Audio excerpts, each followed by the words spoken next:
We know there are many choices in internet radio, and the staff and host of LA Talk Live would like to thank you for choosing the internet's hottest destination for the most eclectic sound and invigorating talk.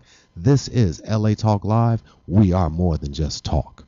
The dialogue. The dialogue. The dialogue. The dialogue. The dialogue. The Dialogue, the community voice of Southern California's young professional network. Relevant discussions about the thoughts, concerns, opportunities, and challenges faced by today's generational leaders. Real talk, real people. This is The Dialogue. The Dialogue with Starlett Quarles on 1460 KTYM and streaming live at www.ktym.com.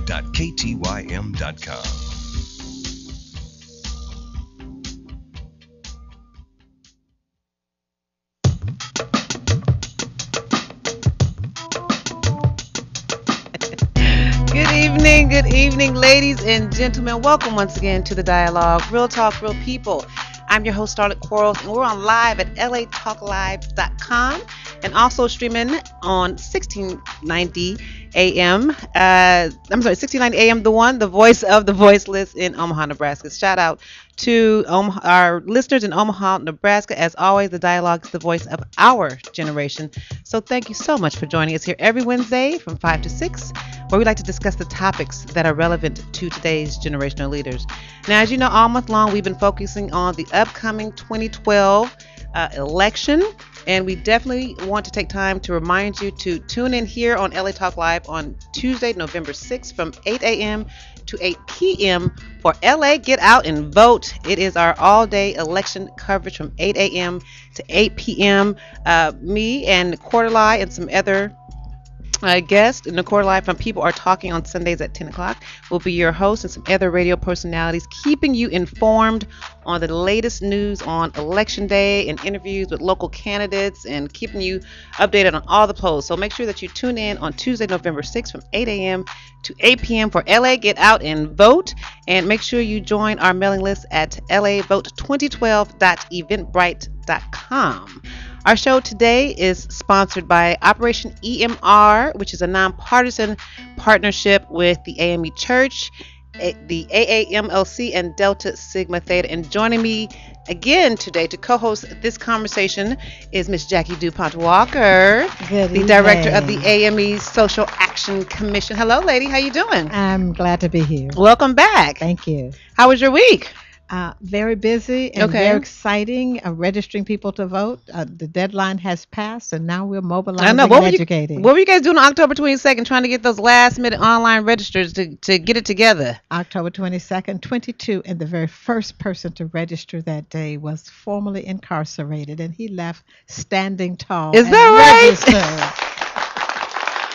Excellent. Well, as you know, last week, if you tuned in last week, we talked about registering the formerly incarcerated and young adults to vote. And today we're continuing that conversation on mobilizing these two populations. Our topic today are mobilizing the formerly incarcerated and young adults. We want to get them out to vote. If you missed last week's show, please tune in to either here at latalklive.com or check us out at thedialoguela.com, or you can always like us on facebook.com. But today's conversation, we want to, after we register them, we're going to mobilize them. And what does that look like, mobilizing the formerly incarcerated and the young adults to take action, not only on November 6th, but after November 6th, and still being engaged in local politics, local elections, local issues. And our guest today is Erica Melbourne of Project 180, who is the Quality Assurance Director.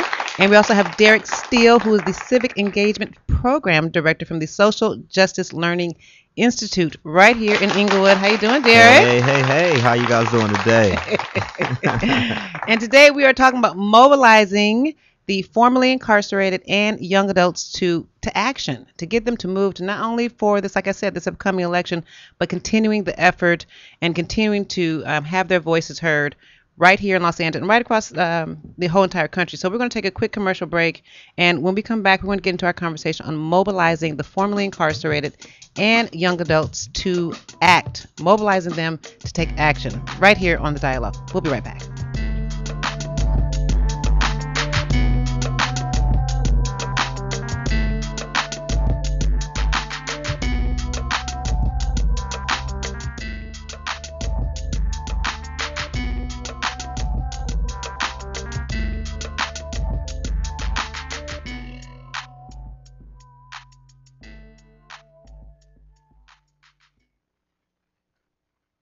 Are you voting on Tuesday, November 6, 2012? I know I am. Hi, this is Nicordelai Corte, host of People Are Talking, right here on latalklive.com, encouraging all of our listeners and viewers to get out and vote on Election Day. This is the most important election in our American history because there's so much at stake. We need everyone in LA to register and have a voice on November 6th, Election Day. The state of California has over 6 million people that are eligible but not registered to vote, and about half of those folks live right here in LA County. If you haven't yet registered, don't worry. You have until midnight, October 22nd, and you can now even register online. So if you have a signature file online with the DMV or a state ID number, driver's license number, whatever it is, you can now register to vote at registertovote.ca.gov. And be sure to tune in on Tuesday, November 6th for LA Get Out and Vote. We'll be broadcasting live Election Day coverage from 8 a.m.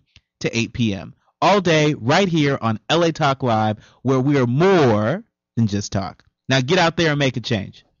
Hi, I'm actor Keith David, and I'm joining the Social Action Commission along with the AME Church, AAMLC, and Delta Sigma Theta Sorority in encouraging young adults 18 to 29 and the formerly incarcerated from the states of California and Nebraska to register to vote. With the voter registration deadline of October 22nd quickly approaching, we wanted to encourage these two groups to take action and help make a difference in the 2012 voter turnout. Operation EMR is a nonpartisan joint effort of civic engagement created to educate, mobilize, and register every eligible voter, including young adults 18 to 29 and the formerly incarcerated citizens of the states of California and Nebraska. To learn more about Operation EMR, visit www.ame-sac.com. To register to vote online by midnight October 22nd, please visit www.ame-sac.com.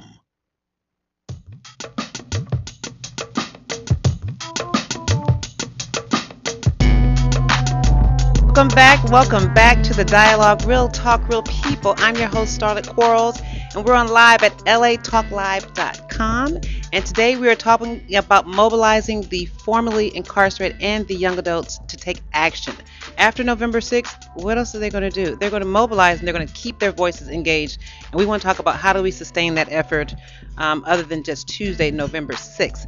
Now, we recently, over the weekend, had an event here in Los Angeles called A Taste of Soul. Did any of you guys go to Taste of Soul? Yeah, I was there. Oh, my God. How many people was out there? Like 300,000. How do you know? Tabulation from CD10, Sylvia Lacey. We had 300,000 black folks on Crenshaw. And no incident. None Y'all at hear all. that? We had 300,000 folks on Crenshaw And without no incident. And no incident. Recycling black dollars right here on the West Coast here in Los Angeles. Indeed. Erica, did you check it out? Oh, okay. But girl, it was so much fun. We do this every year and it's gotten bigger and bigger. And I ran into one of our local electeds here, Mark Ridley Thomas, who's an LA County supervisor. And I shared with him that we were going to be having this conversation on the formerly incarcerated. Yes. And that we've been talking about registering and mobilizing them. So I just want to quickly play my conversation, a little bit from my conversation with Mark Ridley Thomas about the importance of registering and mobilizing the formerly incarcerated. Which one is that? Please MRT, I'm sorry. I'm We here get it at the together. Taste of Soul with Supervisor Mark Ridley Thomas. How you doing, sir? I'm doing well. How are you? I'm good. Now, this week on our show, we're talking about mobilizing the formerly incarcerated to vote. Tell me your thoughts about mobilizing the formerly incarcerated to vote, not only this upcoming year, but for local elections in the future. Well, you don't lose your right to vote just because you have been incarcerated. Once having served your time, and frankly, even if you are on probation, and ultimately if you're on parole, or if you served your sentence and you are essentially free and clear, you have the right to vote. And everybody should understand that. And you should register to vote immediately and vote as often as the elections show up. It is a basic right and it is a civic responsibility. Thank you so much for giving that word out to our listeners. We're here with Mark Ridley Thomas. This is Starlett Quarles with Dialogue. Jackie, you know Mark. Won't you share with me your comments on your thoughts on Mark's statement about registering the formerly incarcerated? It can't be said often enough. On Saturday, as we used the PA system and people were going by and we made the statement, you should have seen the heads turning. People did not realize it. In fact, it was so heartwarming to see some people walk up and say, "What can you do for me?" Okay. And something very real. We talk about reintegrating into society, and when you say to someone, "You can come back, but you can't do something very important like voting," you're really saying, "I don't welcome you home." And so his statement is absolutely must be said often. Okay. And some people actually left to go tell friends and family, "You can register." Okay. And even if they were not able to register at that moment, just to have something to anticipate. As we anticipate good things happening, it's a good thing to look at completing probation and parole and being able to register and vote. Okay. So in fact, in Maine, okay. in Maine and Vermont, Uh-huh. they actually vote from prison. Is that right? There's no reason we even have to wait. Oh, excellent. Well, share with us why the AME and the Social Action Commission and all these organizations are pulling together this effort to educate the formerly incarcerated and young adults this election season. I think it goes without saying that most community groups want to add value during election season. But with the AME Church, Social Action, and Delta Sigma Theta, and African American Ministers Leadership Conference, the question is, where do we add value? Where are people not paying attention? And it became very clear that we're not paying attention to the formerly incarcerated. We commiserate about the prisons are being built based upon third-grade reading scores. We talk about how awful it is that most of the people in the prisons are black and brown, but we are not doing the things to actually help them come back to a community and be reintegrated and actually to challenge ourselves to go the extra mile. Okay. So we felt this is where we could add value, and we had to do it sacrificially. Okay. Erica, I know you do a lot of work. Project 80 does a lot of work with the formerly incarcerated. How do you get this demographic to trust a system that locked them up? How do you change that paradigm shift? It's a slow process. Okay. We pretty much, most of the clients that come to us through Project 180 are referred to us by the Department of County Probation. And we work with the State Department of Mental Health to provide them mental health services through the AB 109 program. Okay. So when they're referred to us, they come to us, of course, to address the mental health issues. But part of the process in which we need to first interface with is what led to them becoming incarcerated. So addressing those issues, and most of the clients that we do serve have co-occurring drug histories. And oftentimes we don't realize that most people end up with drug histories because they are individuals who have mental health issues. And so they turn to drugs to deal with the mental health. And so once we are able to engage them in that process and engage them in treatment, we're able to begin to work on those issues and build that trust with the clients. So before we can even register them, before we can even mobilize them, we have to take care of them when they re-enter. Correct. Do you know what I mean? And so what are some of those things that they first need in order to be able to re-enter back into society, in order to even want to care about voting? Well, Project 180 is a forensic treatment program, and it's considered similar to what's called a wraparound program. We completely wrap around services for the clients. We assist them with getting housing. We assist them with getting their documents, because a lot of our clients don't have proper documentation. So we assist them in that process. We assist them with reestablishing their benefits, identification, education, and employment, and provide intensive case management services in addition to that, therapy as well, to help address whatever those issues are. And once the clients begin to feel more confident and know that there is life beyond prison, then they're able to rely on us and see us as a resource and as a source of support. Excellent. And begin to get those services. So we're going to play a little audio from some of the testimonies of some of your clients at Project 180. And what's important to note is listen to their resources. Listen to them tell about the types of resources that they need upon reentry, and not only how Project 80 has been able to assist them, but just pay attention to what it is that their needs are. In order for us to be able to care for this group, let's take care of their needs first. So let's listen to some of the testimonies from some of your clients at Project 180. I wasn't released, I was rescued when I came to Project 180. I was looking at from 3 to 4 years of prison time. I had done 3 prior trips to state prison. And in none of those trips to prison had my issues been addressed. Getting released, I had nothing. I was homeless and I had no resources, I had no finances. Project 180 offered me what they call a care package. They would actually go into their own pocket to get me hygiene. I had nothing. I would have been lost out there. I might have wound up dead in the streets with an overdose. They taught me how to deal with life on life's terms. We're in the center of Skid Row downtown.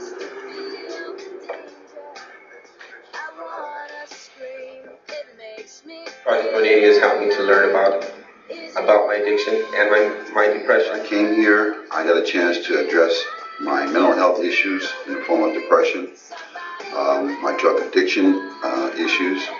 I was given a chance to engage in therapy.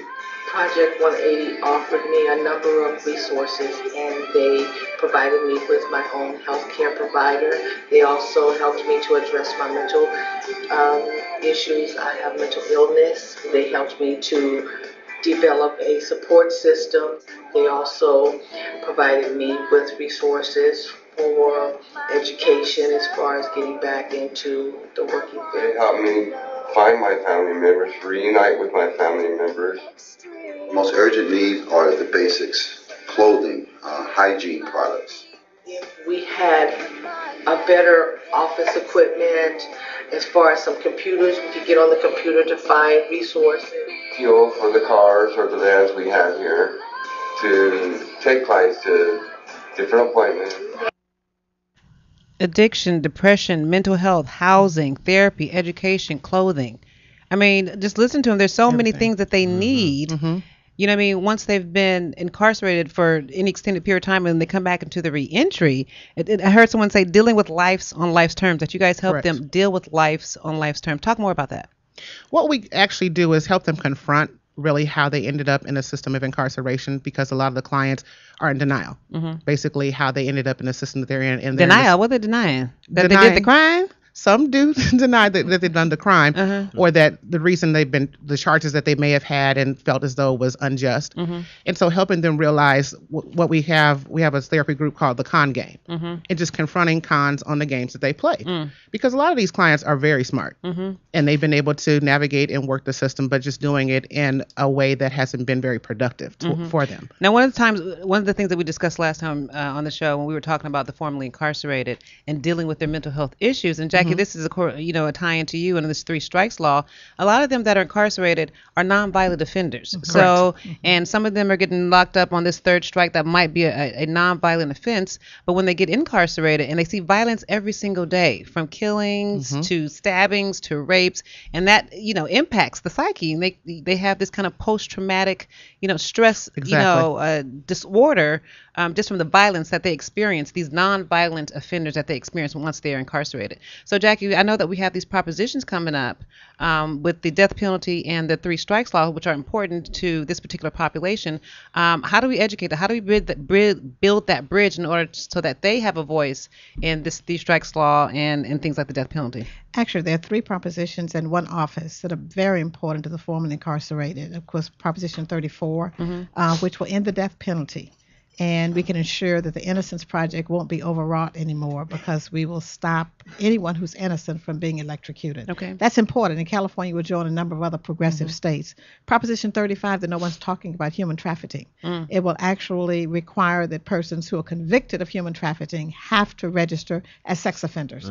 Therefore, be easily identified. And 36, which is very important to mothers and grandmothers, that the 3rd offense cannot be counted as a 3rd strike, which will put the person away for the rest of their lives. And then Proposition number 40, which is redistricting, because Mike Davis in the last assembly and the governor signed a law which says we will be counted if you're incarcerated where you last lived, not where you're incarcerated. So the rural areas of California will no longer get to count our people and keep the money that we need for those services that we're talking about. They will have to come back to Los Angeles and Compton and West LA, all the places where we live. But more importantly, and equally as important, the top cop for LA County, the top prosecutor, is going to be elected this time. And to have somebody who's compassionate, who understands, who looks at the mental health issues, who believes there needs to be an alternative because there's so many mental health issues, can be elected. And I've heard Jackie Lacey talk about that. Very good. And so there's a reason not only to vote, but if you can't vote this time, to make sure someone else votes, so that we can change the strategy for how we handle situations that should be handled very differently, and not just with more police. Very good. Now, Eric, I know that Project 180 has a bunch of workshops and services that they offer, and I know specifically you have one on educating them on their right to vote, especially those on their who right have to vote and their right to be employed and everything. Yes. Okay, so talk about that particular workshops and those services with Project 180 and how the AB 109 money fits into these particular resources and services. Well, we have an excellent director who does a great job at writing different grants. And so a lot of the workshops and things that we get are free services. Okay. And so we contract different agencies around our community and actually have them come out and just allow offenders to know about their rights. Mm-hmm. Because a lot of them believe because they've been locked up that they don't have the right to vote or they can't ever become employed again. So what we work to do is to kind of help people come out who are knowledgeable in the field and come out and talk to them about what their rights are, letting them know, just as Mark Riley Thomas mentioned and Jackie DuPont Walker mentioned, is that once you're off parole, you can vote. Absolutely. They can vote. Mm-hmm. And actually helping people become registered to vote and then talking with them about employability.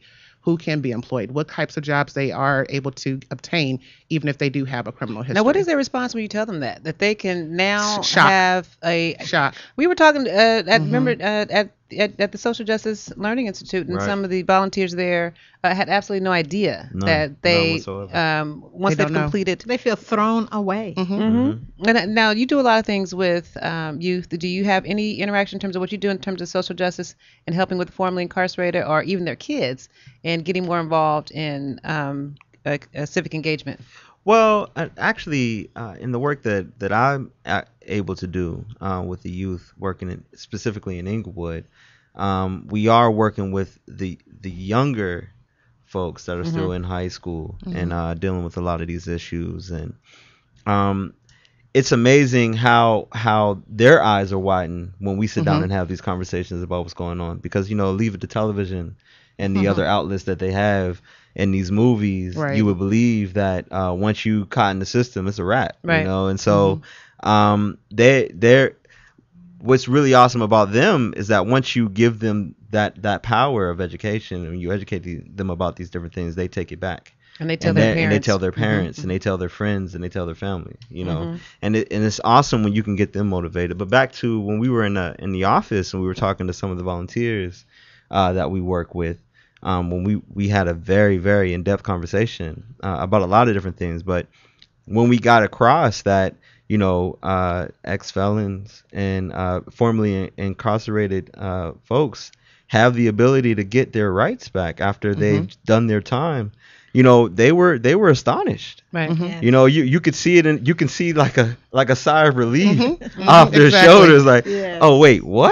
Right. What did you say? No, all right, so what about all those propositions you They was begin to talking feel about? empowered. They do, again, especially to be able to be a part of history and vote a black president in office. Maybe many of them, when they were incarcerated, they didn't even think of such a thing. But to be able to have the opportunity to vote for our next black president is probably something that they feel very proud of. Yes, Jackie. And the first black district attorney in the history of the district attorney's office that was founded in the 1860s. And that's another thing that we need to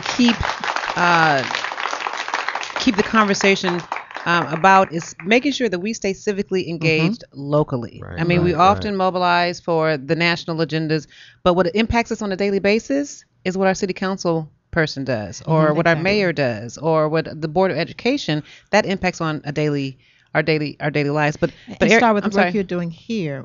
We need to stay tuned for 2 years. Absolutely. So that the midterm election is not a disaster. Right. Absolutely. So now, Erica, tell us again about the AB 109 money. Now, how does that work? And talk about the formerly incarcerated having to opt in to some of the services and some of the challenges around that. Well, I'm not sure if everyone knows, but the AB 109 program is part of an assembly bill that was passed to help reduce the number of folks that were in prison. So it would reduce our overcrowding into our prisons.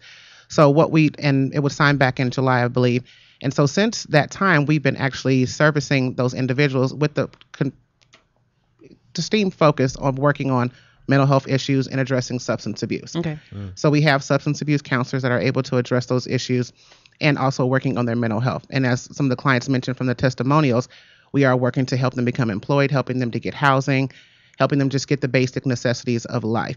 And so with those funds, we're able to provide them with the services to help them get back on their feet, help them feel empowered, and actually begin to engage back in life and cut down on the number of them that are sort of going in and out of jail. And so that's our main focus, is to keep them from being reincarcerated. Okay. And so what is that recidivism rate? In terms of the clients that come through Project 180? How many of them go back? And we have a number of them that end up going back because, as I mentioned, they have the complicated level of having the co-occurring drug history, and so a lot of them, until they become more educated and learn how to deal with their mental health disease, they end up turning to drugs as a way of coping with that. And so until they get the skills that they need to help them feel more assured and take better control of their life and addressing their mental health issues and concerns, then that's what oftentimes causes them to relapse and then fall back into the system of being incarcerated. Because, as you have mentioned, a lot of our clients that we serve are not violent offenders. Most of them end up in the jail because they're either distributing or trying to purchase drugs off the streets. So, now, Jackie, in terms of this particular population here locally, in terms of the effort, do you guys go into the prison systems and educate offenders on? We have the prison ministries operating out of many churches that are actually doing that and have gotten permission to go in. There's a real benefit in our community being closer home, even though it took a lawsuit to do it. And but it means that you can not only go in to talk about this, but actually feel connected and they can care. So yes, the prison ministries are beyond the Christmas event. Right. It is now dealing directly with the empowerment and connection and reconnection that's so important once one comes out. Now, before we go to a commercial break, I just want to introduce our next topic on mobilizing young adults to take action. Now, all of us are involved in some fraternity or sorority. These are Marsoras from Delta Sigma Theta Sorority Incorporated. Shout out. Yes. Erica is the president of our Century City Alumni Chapter, and Jackie is also a member of that organization. And Derek is an Alpha. Yes, ma'am. Alpha Phi Alpha. So and I bring Fraternity Incorporated. Let's get it. Okay. The whole neighbor. Go on, give a little shout out. Yeah. But I say that all to say, because when we talk about young adults, especially from our perspective and working on college campuses, a lot of our undergraduate organizations have some form of a social action effort. So what does that effort look like, at least from Delta, because Delta is supporting this effort? And then I want you to talk about your experience, Derek, when we come back from the commercial break, about what you had did on Morgan State and mobilizing your youth. But in terms of Delta and the undergraduate chapters, what are we doing in terms of rocking the vote our own way and helping these the vote? They are rocking the vote. And what I thought was very inspiring is that the SOARs at the Prairie University actually had a campaign that was all over Facebook and Twitter, where they were basically saying, if you have no vote, you have no voice. And it was a very powerful picture of the SOARs just standing there with their mouths essentially taped up, and they were passing it out, letting people know, if we don't vote, if we don't take action and make a serious effort towards getting our vote out and making our voice heard, then what can we say? We can't talk about the future. We can't talk about who's in the White House if we don't take action. Absolutely. And a lot of these organizations were founded based on having a voice, and taking a stand. need to voice, and having a stand. And I believe we have a caller. Hi, you're on with the dialogue. You have a comment or question for our guest? Hello? Yes, I love unibrows. You love unibrows? Okay, sorry, dialogue listeners. Oh, wow. For whatever reason, we have. It's like, I thought I fixed my eyebrows. That is hilarious. Well, we're going to take a quick commercial break. And when we come back, we're going to continue our conversation about mobilizing young adults to take action.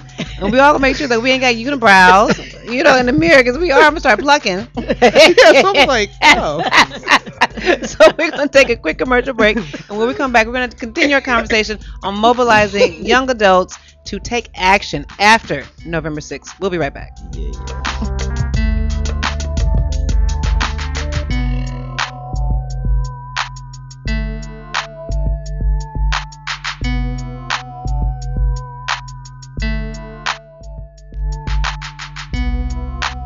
We know there are many choices in internet radio, and the staff and host of LA Talk Live would like to thank you for choosing the internet's hottest destination for the most eclectic sound and invigorating talk. This is LA Talk Live. We are more than just talk.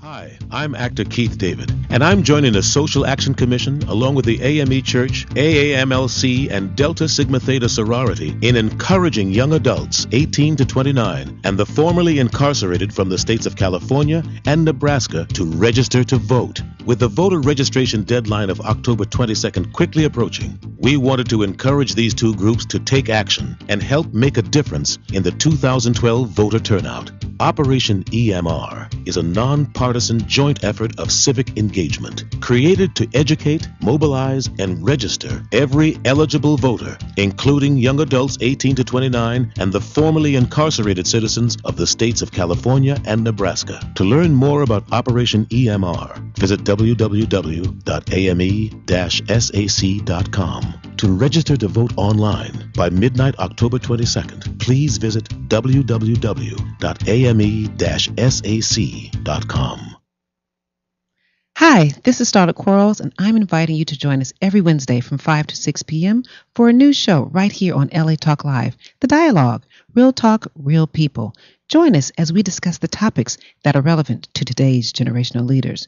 So don't forget to tune in to The Dialogue, Real Talk, Real People, every Wednesday from 5 to 6 p.m. right here on latalklive.com. You can also catch us on iTunes Radio R&B, Live 365, Radio Flag, and now Stitcher Radio. Or watch and listen directly at latalklive.com. Reality radio handcrafted for your listening pleasure. This is LA Talk Live, and we are more than just talk.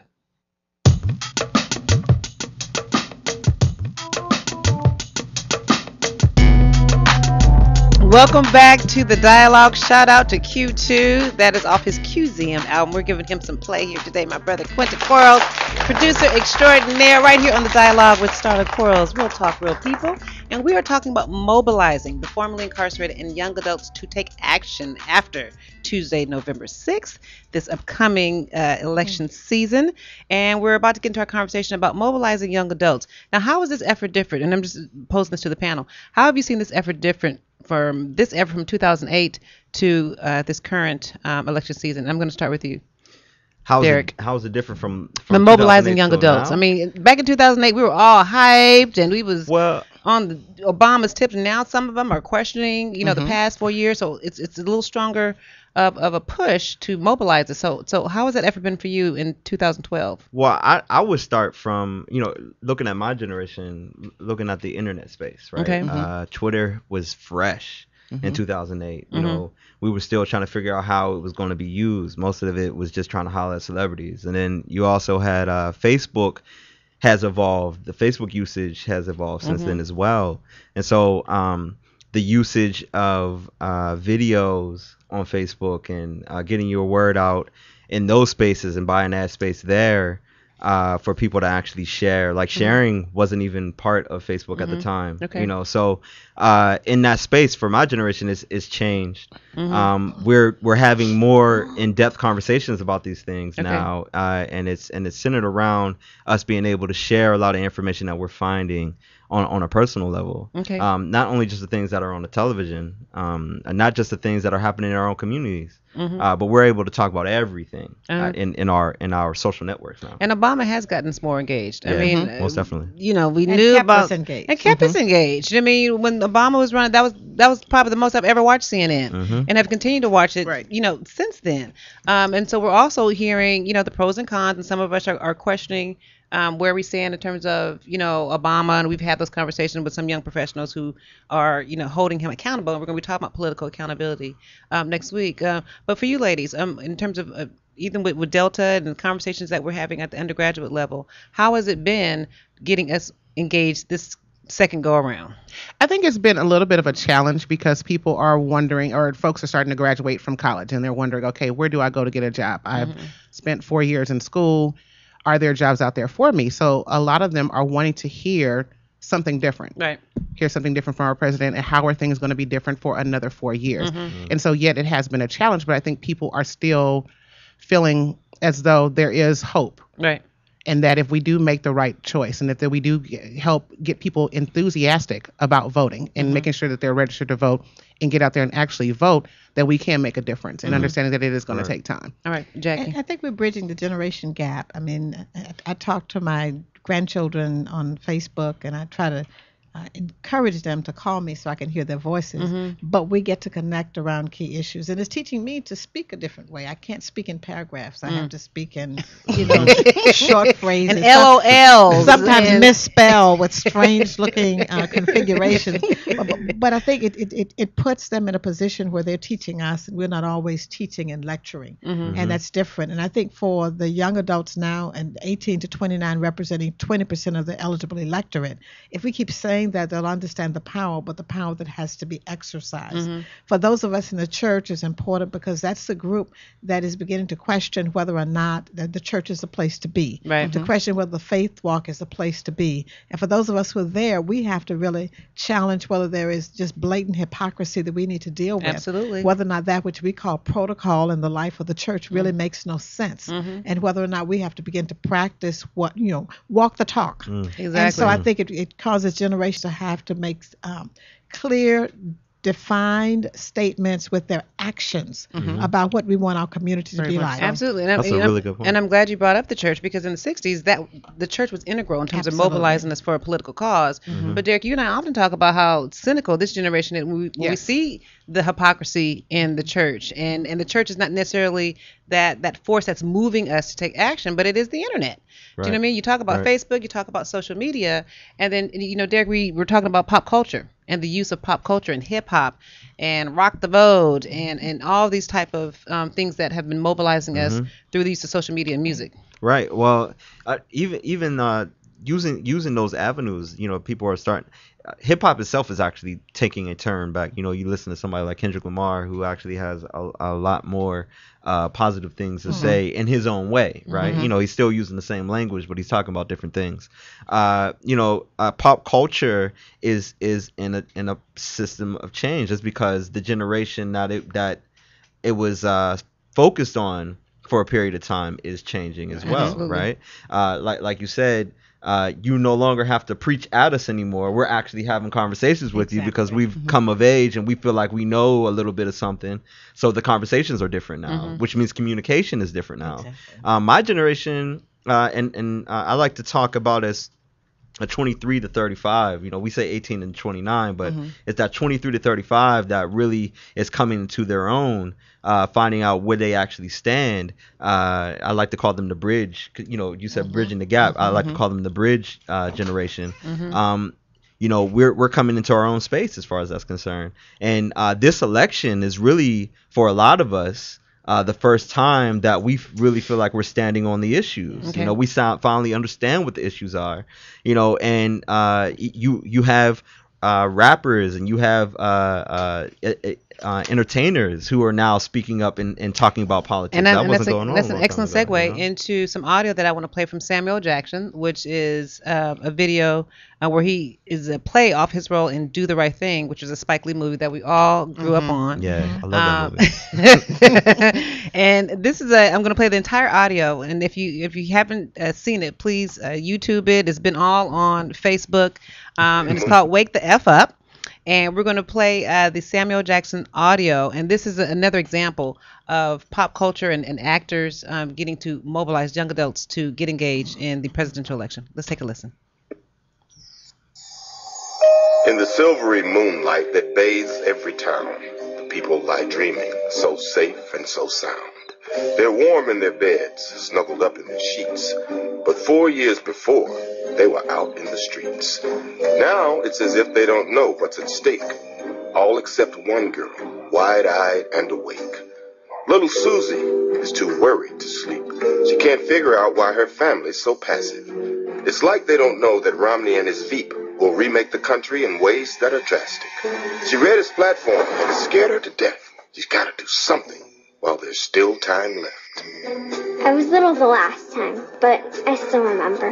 My whole family was out working together. We canvassed and phone banked with passion and pluck. It matters more this time, but their eyes are shut. Mom, Dad, the election's coming up soon. We're tired right now, hon. Go back to your room. Sorry, my friend, but there's no time to snore. An out-of-touch millionaires just declared war on schools, the environment, unions, fair pay. We're all on our own if Romney has his way. And he's against safety nets. If you fall, tough luck. So I strongly suggest that you wake the up. In 08, my brother was on the front lines, but now he says he just cannot find the time. This election's about our whole future. It's like you don't even care, man. What? You believe in civil rights. Well, Mitt Romney's no fan. He's okay with voter suppression, wants gay marriage banned. He stood against the DREAM Act, and he isn't worried about the poor. If we don't do something right now, this is who we're asking for. I hate to break it to you, sis, but all politicians are the same. They're all the same? Big brother, please. Obama sent SEALs to bin Laden's place. Romney sent jobs overseas. And how about that student loan overhaul? It's going to save you thousands of bucks. Mitt will cut that in a second. My dude, wake the up. Oh my God. It's Facebook official. Hey, what are you doing? Before the last election, you girls held bake sales for Obama. With Mitt in office, get ready for drama. A vote for Romney is a vote to let Planned Parenthood get cut. Listen to your little sister. Wake the up. I know you're Facebooking, but wow. Stop. Get out there and sell some cakes and cookies. Now.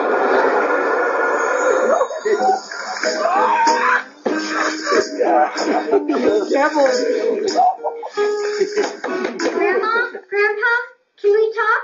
Not now, sweetie. Can it wait? Hell no, it can't wait. Your lives will be affected. Romney and Ryan will gut Medicare if they're elected. Ask the fact checkers. Those two are fact duckers. What do you want us to do? Say hell no, motherfuckers. We've come a long way, but there's still more to do. And we need you all back in the fight till it's through. Of course, you're so busy and finding times rough, but you can sleep when you're dead. Right now...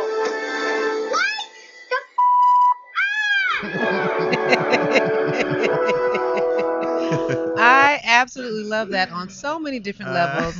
One, because it speaks to a generation. We're all familiar. We all love Samuel L. Jackson. He's like our pop culture hero. Yes.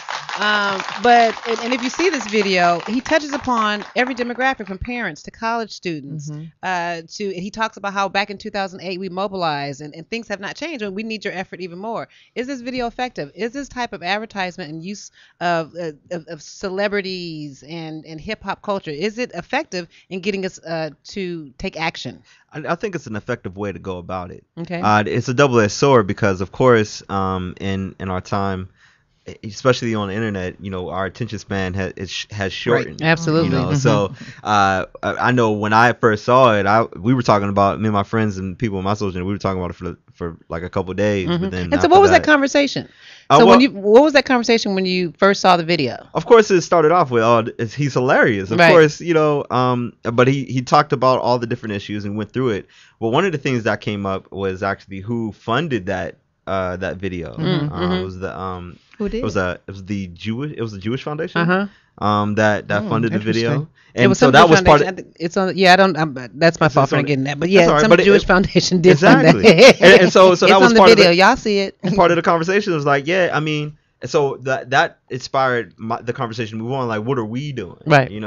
Why does it have to take them to actually be the ones to get a video that really is directed towards our audience? Why aren't we the ones who actually are taking the initiative to actually talk about these issues Erica, in that way? What did you think when you first saw the ad? I heard the ad. When I first heard, of course, I love Samuel L. Jackson, and it kind of reminded me of Do the Right Thing. But as I'm listening to it, I'm like, wow, this is a little different spin. Right. But one of the things that keeps coming up when I think about this generation is that we have to keep it simple and get to the point. And we're wanting to help people get this generation encouraged and get them inspired. Absolutely. Use social media and keep the messages short. Now, Derek, let's talk about your experience at Morgan State, where you did a lot of mobilizing. So talk about some of your efforts in mobilizing your peers. And what were you mobilizing for at school? Was it for campaigns? Was it for frat parties? Was it for stepping? What were you doing? It was for all types of things. College life is college life. Right. So, it was for stepping. If it wasn't, on the social side of things, that's the easy stuff. Right. But I was also president of the National Society of Black Engineers for a year. I was in the Student Government Association for 4 years. I was president of my chapter, Beta Alpha chapter, Alpha Phi Alpha Fraternity Incorporated, for a year. But I've been a member since 2005, and I was even a member of NAACP. So for 2 years, I was part of our when P Diddy was doing Rock the Vote. I'm sorry, Vote or Die. I was part of that team that was out there trying to get people regrestered to vote that year. So. But before that, growing up, you're already civically engaged. Your parents had you involved. So talk about growing up. So first of all, where are you from, and talk about that experience growing up with parents who were consciously right. I got you. Getting their kids involved in politics. So I grew up in a family of 10. Okay. Right. So you find a way to be civically engaged all the time because you're always negotiating how things need to go. I was the oldest brother that grew up in with 5 below us because my older brothers, they were already out of the house, and we were always moving forward.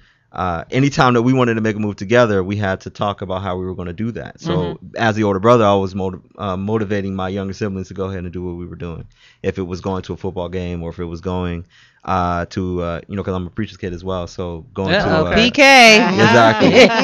Are we going to go to this church? Exactly. So but my parents, my father, he was a Black Panther, so was my uncles. My father wasn't necessarily the most active one. He was part of the Pittsburgh chapter, so a lot of people don't know anything about Pittsburgh. It really wasn't that much going on, but they were part of the movement, and my parents were very influential in getting the message out about the history of my people, right? Because it's not something that we actually get taught in school.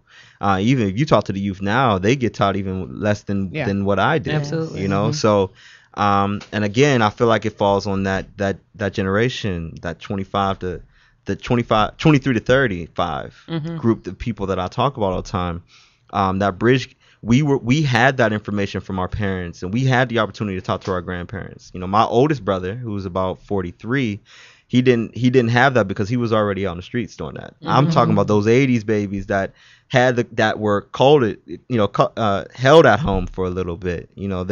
We got that information, and we understand what happened in the 60s. We understand from my grandmother what was going on when she was a child and a teenager growing up in the 30s and 40s, and what that was actually like. So I carry that on my shoulders as I move forward as an adult, and I recognize that if I don't pay it forward, if I don't put that information forward, if I don't do that work, then all is lost. Right. If my generation doesn't do it, if we don't do it, if we don't pick up the mantle, if we don't grab that torch off of some of the people who don't want to hand it over, but we'll take it. We'll snatch it. Exactly. If we don't take it and move it forward, we're going to be in a very serious pickle.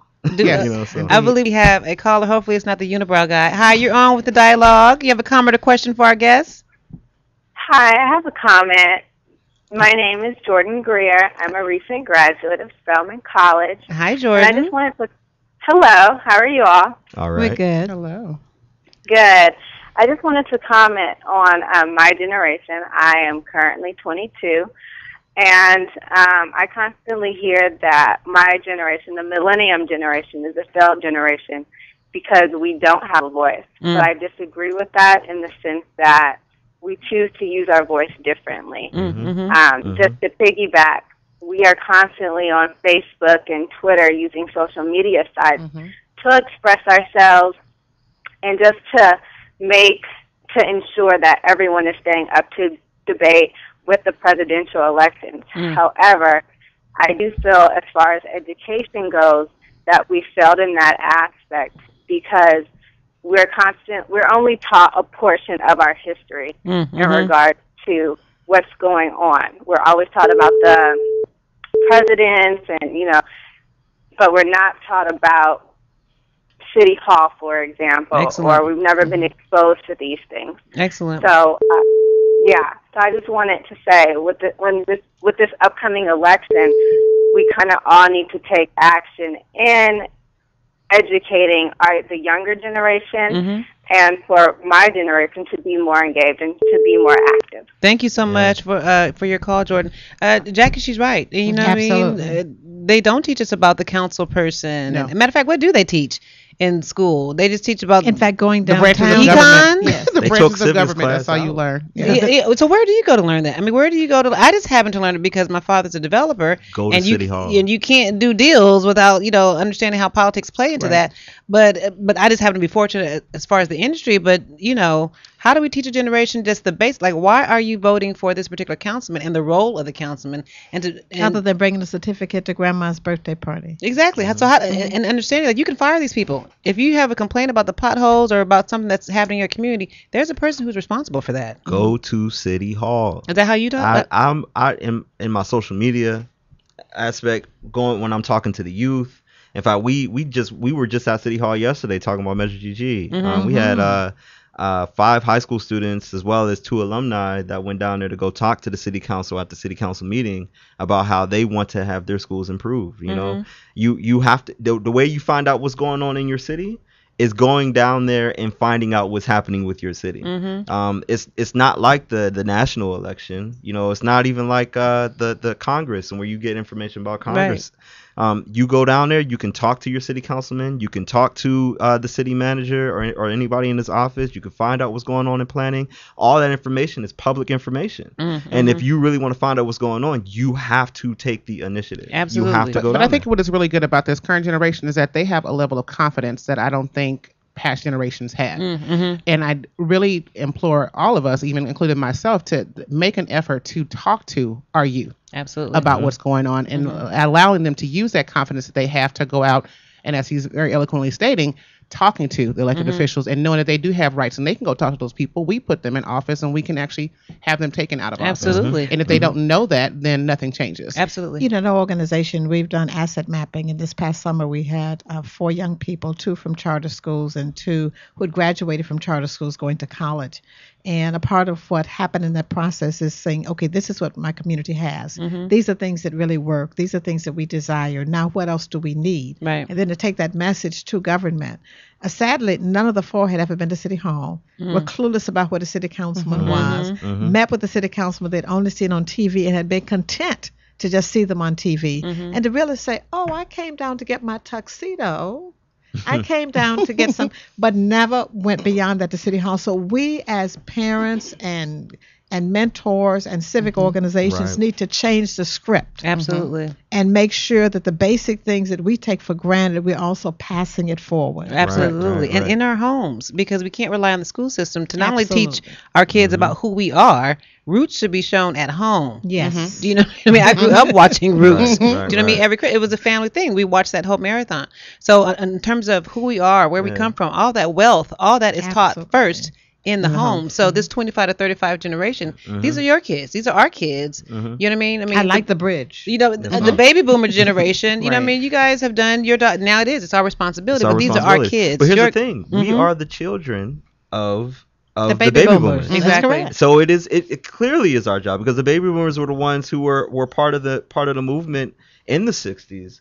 A lot of them were teenagers, some of them were in their 20s, but at this time now, it's time for us as their children to step up and take up the mantle. But part of the problem, as you know, Derek, in mobilizing our generation, and my demographic is at 25 to 45, and you have this, this bridge generation of 23 to 35.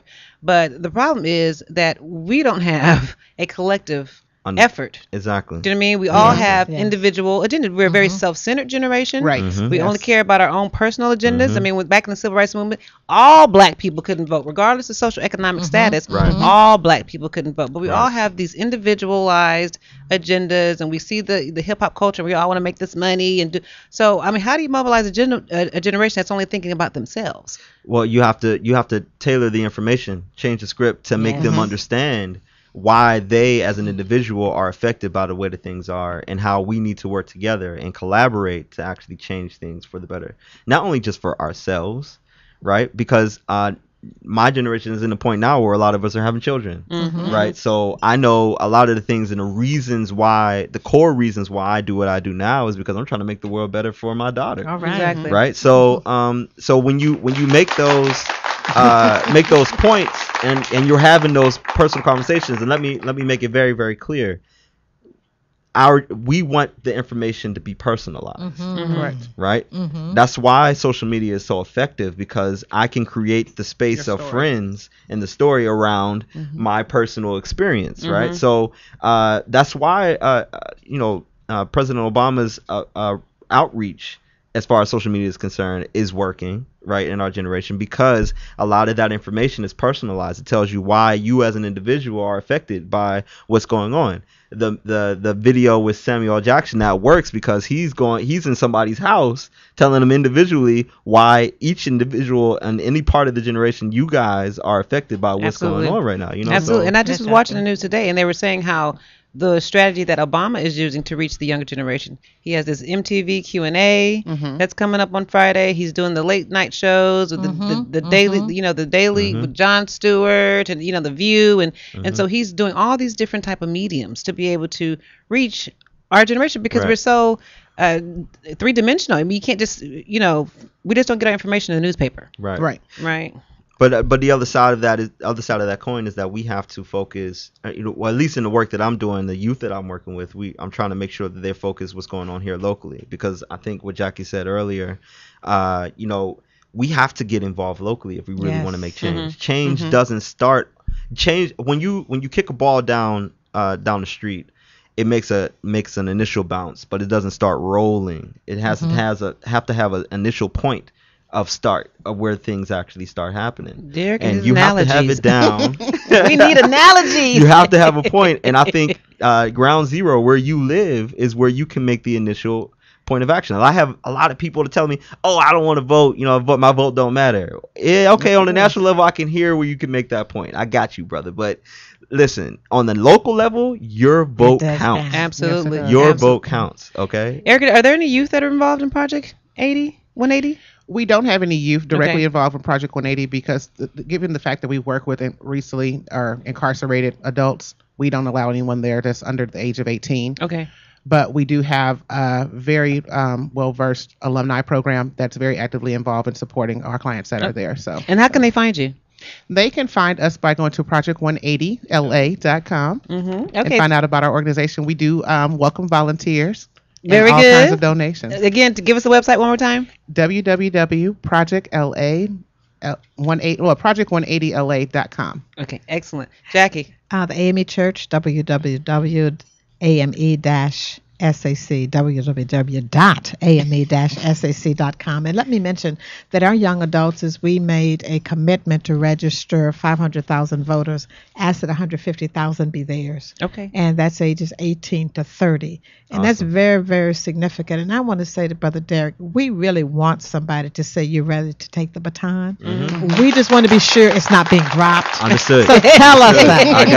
I got you. Derek, quickly tell us about social justice, learn how we can find you, the work that you're doing, and Measure So GG. I want to talk specifically about Measure GG real quick. Quickly. All the Inglewood residents that are listening right now, $90 million to improve Inglewood school facilities, not going to the general fund, not going to the teachers. This is about fixing our schools. If you went to the schools lately, you could see that the schools need to be upgraded. We want to have a 21st century city. We need a 21st century school district. We're talking about fixing leaky roofs, upgrading classrooms and bathrooms, upgrading electrical systems, even adding solar panels to some of the campuses. It's going to be a citizen oversight committee where we can all be involved in this. We need a movement from Inglewood. We got to make this happen for our kids. Okay.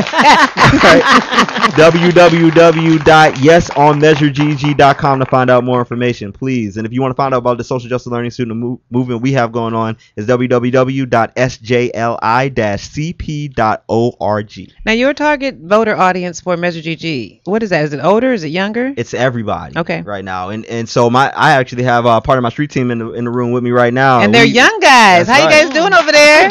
Yeah, Takeem Brown and Evan Johnson, both they just 1 year removed out of Morningside High School. They graduated and they out here. They want to have the schools fixed, right? So we got some young adults here right now mobilizing for Measure GG. Where can they go to find out some more information about Measure GG? www.yesonmeasuregg.com.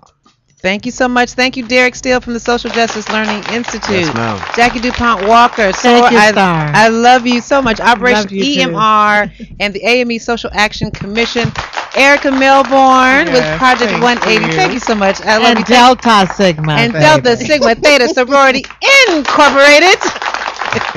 I'm your host, Starlett Quarles, signing off with the dialogue, real talk, real people, as my mama's child and my daddy's baby girl. Until next week. Yeah.